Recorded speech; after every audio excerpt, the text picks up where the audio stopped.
మామిడికాయ పచ్చడి పెడుతున్నానండి. దీన్ని మంచిగా శుభ్రం చేసుకొని పొట్టు తీసుకొని ఇలా చిన్న చిన్న పీసెస్ చేసి పెట్టుకోవాలి. కారం, ఉప్పు, పోపు గింజలు, వెల్లుల్లి, ఇది వచ్చేసి పొట్టు తీసి ఒకటి, దంచేసి ఒకటి, 2 ఎండుమిరపకాయలు, మెంతి పౌడర్ అండి, మెంతి జీలకర్ర, చిటికేడు పసుపు అన్నమాట. పోపులోకి వచ్చేసి జీలకర్ర ఇవన్నీ వేసేసుకున్నాం. కొంచెం ఎండుమిరపకాయలు. సో ఆయిల్ వేడాక వెల్లుల్లి వేసుకోవాలి. ఆయిల్ వేడాక వెల్లుల్లి వేసుకున్నాం కదా, ఇప్పుడు ఇది కొంచెం అయ్యాక దీన్ని బంద్ చేసుకోవాలన్నమాట. కొంచెం ఆయిల్ ఎక్కువ పడుతుంది.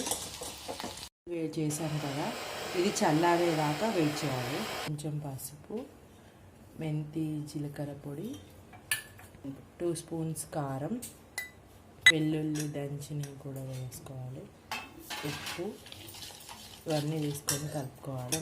ఈ మామిడికాయ వక్కలు వేసేసుకోవాలి. సో ఈ విధంగా మొత్తం కలిపేసుకోవాలి.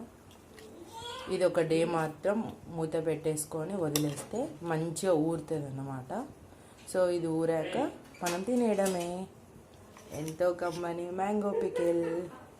ఇది వచ్చేసి అన్ని నిల్వ 2-3 months ఉంటుందన్నమాట. ఎంతో టేస్టీ మ్యాంగో పికిల్.